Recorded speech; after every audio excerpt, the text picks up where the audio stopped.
What's up everybody, Marble Tyler here, and today we're going to talk about my favorite social game mode across all of Halo, my favorite one out of all the games and everything. And I do want to preface this, the gameplay you're watching is of Mythic Shotty Snipers, if you didn't see there. It uses the rec variants, so the weapons are kind of overpowered. We'll talk about that a little later in the video. So just so you're aware, if what I'm saying doesn't match up with the gameplay, that's why. And now we are focusing on new people that are coming into the Halo series for the first time. So I do want to kind of elaborate, what is Shotty Snipers?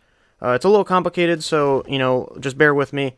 Essentially, there are two teams, and every player in the game starts with a shotgun and a sniper. So it's actually not that complicated.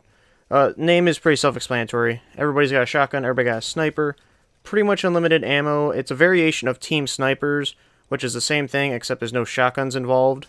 So it's a very high-skill playlist, and let me explain why. Now, of course, in a normal game of Halo, there's maybe one, max two sniper rifles per, map, right? So there might be one in the middle, or there might be one on both sides. Same goes for the shotgun, so you're not going to see a lot of these weapons. Now, of course, the first person to get to those weapons are the ones that get to use it. So you might not get to touch it. And that weapon might respawn, once or twice in the entire match. But, you're not guaranteed to be able to use that weapon. And so you're not going to get a lot of practice with these weapons. You're not going to be able to use the sniper and shotgun, at least not as much as you would like to. Maybe you do pick it up at first in the match, and you get, 12 shots, and then you're done for the entire match with that weapon. So you don't get a lot of experience with these weapons. You don't get to use them that much, and that's why they're power weapons. It makes sense. It's balanced that way. So, of course, in Shotty Snipers, everybody's got these high-powered weapons. And so it becomes a high-skill thing because the sniper, across all the Halo games, is one of the hardest guns to use. It's the highest skill ceiling, arguably, especially depending on the game. In Halo 3, it was definitely one of the hardest weapons to use. Across probably all of Halo, it was the hardest weapon to use, or at least to use efficiently, because if you get a headshot, it is one shot to the head for a kill, or two body shots. So you need to be extremely accurate, because if you look at the reticle for the sniper, you can see it in the gameplay here, it's really, really small. And in games like Halo 3, there wasn't a lot of bullet curve for controller users. So you had to be on point with your shots. You had to nail them to get those headshots. And it takes a lot of practice to know, how quickly to react and where your shot's going to land and how precise you need to be.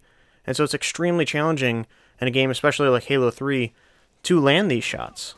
When you react quickly to these enemies, you have to have extreme accuracy, and it's super, super difficult, but it's just immensely satisfying once you actually, quick react to somebody, headshot or no scope, even better.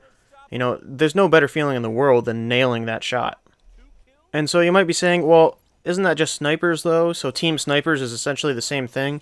And yes, that's true for the snipers part of it, but you also get a shotgun. Now the shotgun as a secondary is also an extremely high skill weapon, and here's why.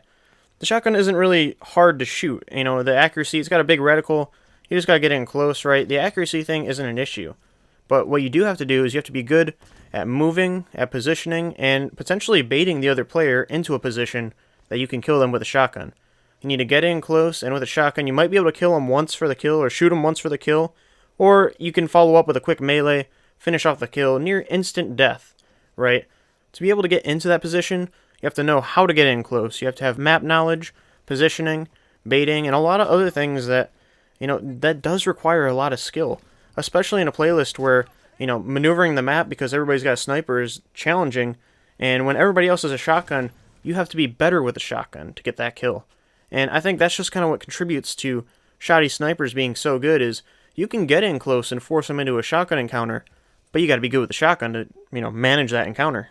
Now, of course, the playlist you're watching now is vastly different in a variety of ways, and I don't like it as much as regular Shotty Snipers.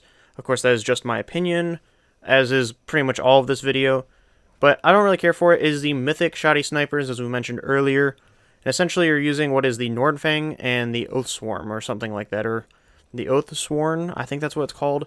That's the shotgun. Nordfang is the super sniper. So what happens is the Nordfang shoots an explosive round, it gives you a damage boost, so if you shoot them anywhere in the body, or even near the body, they are one-shot kill anywhere. So, it kind of takes out the accuracy thing. I mean, there is accuracy. You need to be accurate because it's still hard to shoot, but you don't need a headshot. So it's not as difficult to get the kill with a sniper. The shotgun does get a little bit of a buff as well.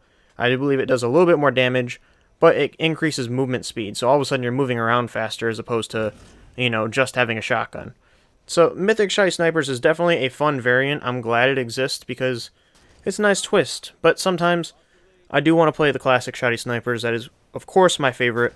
And you don't always have that option. Halo 5 only has Snipers or Shotty Snipers as a temporary playlist. With all that out of the way, regardless of what Halo game you play, if you're going to play the MCC or if you're going to play Halo 5, Shotty Snipers is a great game mode. It'll help you get practice with some of the best weapons in the game. You might not get that experience, somewhere else. So hop into Shotty Snipers. Maybe you'll like it like I do. I know some people don't like it. And if you disagree with anything I've said in this video, let me know in the comments. I do want to hear, why people may or may not like the Shotty Snipers. I know some of the reasons, but maybe you have a reason I've never heard before. It'll help you learn map knowledge as well, of course. Where the spawns are, because you're going to be dying a lot, as is the enemy. There's going to be a lot of respawning. And that's going to help you kind of figure out the maps a little bit. Like, hey, if I'm in this position and we're all here, they're probably going to spawn over in this area. Or if we have it locked down, we can pinpoint the spawns here, here, and here. And you kind of have map dominance. So it's a good way to learn map knowledge as well. But that's the video, guys. Thank you guys so much for watching. Like I said, if you disagree, let me know in the comments. But otherwise, again, thank you, and I hope to see you in the game.